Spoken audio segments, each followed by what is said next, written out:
At her devotion and the willingness to trust and the heart-sweet taste of duty that must bind her forever. This new feeling may have been less glorious and potential, but it was more potential.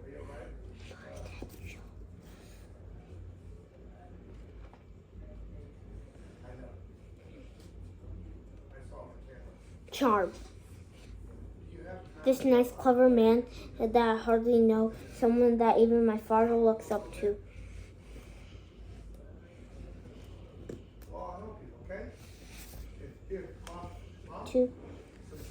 Is this really true? Is this really true that I can't go on treating life like a joke? Now I'm a grown-up woman. I'm fully responsible for every word and every action. What did he ask me? No. She answered without having understood his question. Please forgive me, said Prince Andre, but you're so young and I have so much experience. I'm afraid of you. You don't know yourself yet. Natasha concentrated on what he was saying, but she couldn't get the meaning of his words. Hard that you will be for me. Delaying my happiness continued. Prince Andrea, you will use that time to make sure you know your own mind. I'm asking you to make me happy in a man's year's time.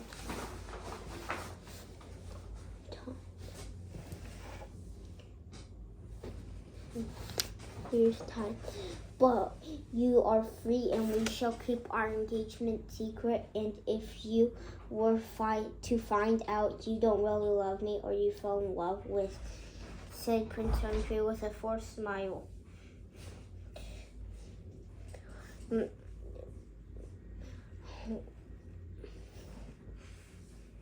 Why are you saying all this? Natasha interrupted. You know I've loved you since the first day you came to Ortrano.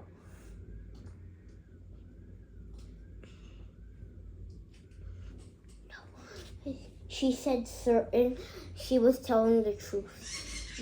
In a year you'll learn about yourself. The wedding was delayed to the wedding was to be delayed for a year. But why wait a year? Why wait a year? Prince Andre began to explain, but Natasha wasn't listening. Listen.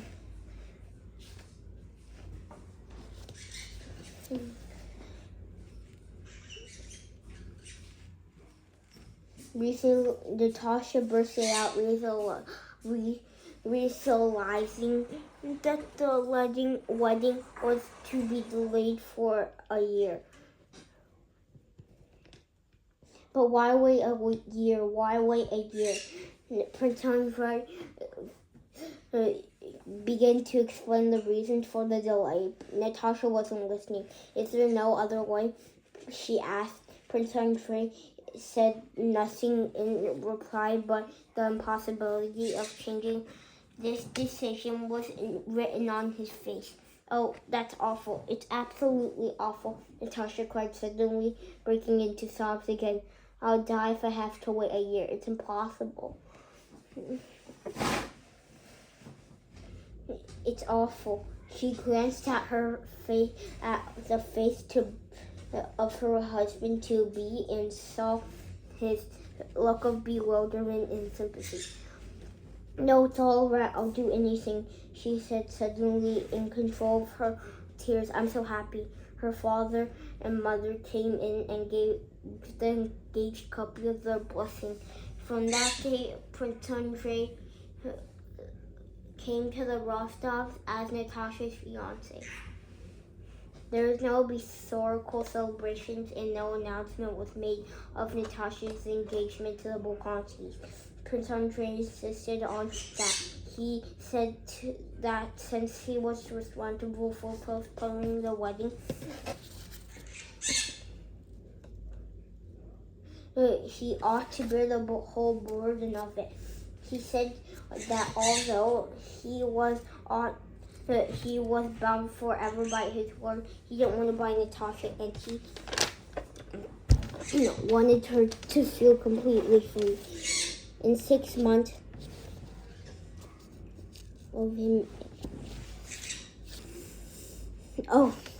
enough. Either Natasha nor her parents would bear the whole burden. Nor her parents would hear a word of this. But Prince Andrea would admit he didn't behave like a fiance. He dressed normally and kissed her only on the hand.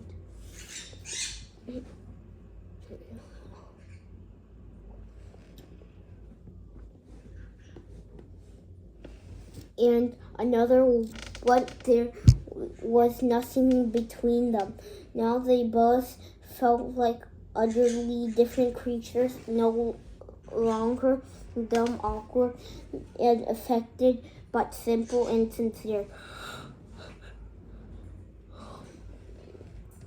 At first, Prince Andrei had been the cause of some embarrassment within the family.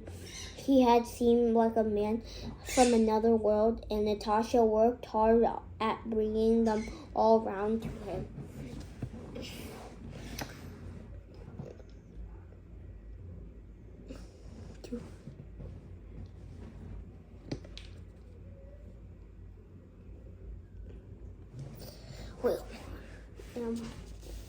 Declaring with no little pride that his unusual manner was all show. He was just like everybody.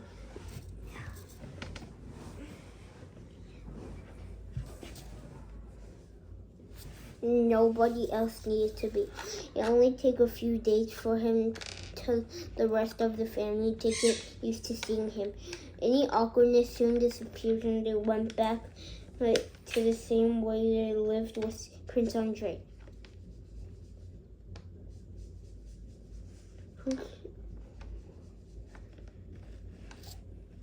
With him, and now it accommodated to it. He could talk to the Count about estate management, to the Countess about Natasha's, to the Countess and Natasha about clothes, and Sonia about albums and embroidery. There were many times the Rostars, both privately and in the front of Prince Andrei, expressed amazement at the way things turned out and how clear the omens had all been. Prince Andrei's coming to Otradno and their coming to Petersburg. The resemblance between Natasha and Prince Andrei.